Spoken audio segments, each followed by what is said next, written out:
Good evening guys. এয়া ঘৰত কেনেকৈ নিজে মানে আপোনাৰ পিটিএছ চাবৰ অইল চিল চেঞ্জ কৰে মই দেখাই আছোঁ। প্ৰথমে গাড়ীটো তেনেকুৱা টেৰাকৈ কৰি ল'ব লাগে, তেতিয়া গিয়াৰ অইলটো নপৰে। মানে চাব ইয়াৰ পিটিএছ অইল চিলটো কেনেকৈ বেয়া হৈছে, গোটাই বেয়া হৈছে। মানে আপোনাৰ যোনটো ৰাবাৰ এইটো ওলাই গৈছে। নতুনটো মই টেষ্ট কৰি চালোঁ, অৰিজিনেলটো লৈ আহিছোঁ। মই দুটা লৈছোঁ, মালিকক বোলে এটা থৈ দিব লাগে, পাছত সি লগাব। চাই যাব গাইজ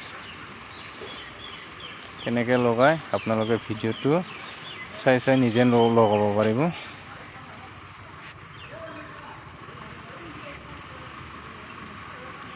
এইটো চাব, পুৰণাটো এনেকুৱা বেয়া হৈছে, মানে ঘূৰা হৈ গৈছে। ৰাবাৰ আৰু টিঙৰ মাজত মিলে নাই। এইটো পুৰণাটো অৱস্থা খুলি দিলোঁ গাইজ। নতুনটো এইটো তেনেকুৱা থাকে, ইমান বেয়া হৈছে। মানে এই এনেকৈ সোমাই আঠা দিব লাগে গাইজ, নহ'লে গিয়াৰ অইল বা হাইড্ৰলিক অইলটো পৰাৰ চান্স থাকে। সেইটো কাৰণে আঠাটো দি পেলাই লগাব লাগে।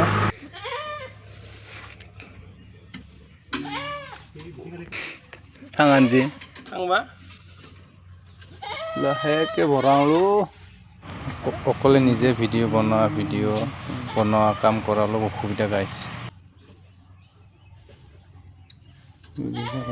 ফাইনেলি ফিটিং হৈ গ'ল। ফিটিং কৰা অইল চিলৰ অৱস্থা এই হৈ আছিলে, এইটো একোৱেই নাই।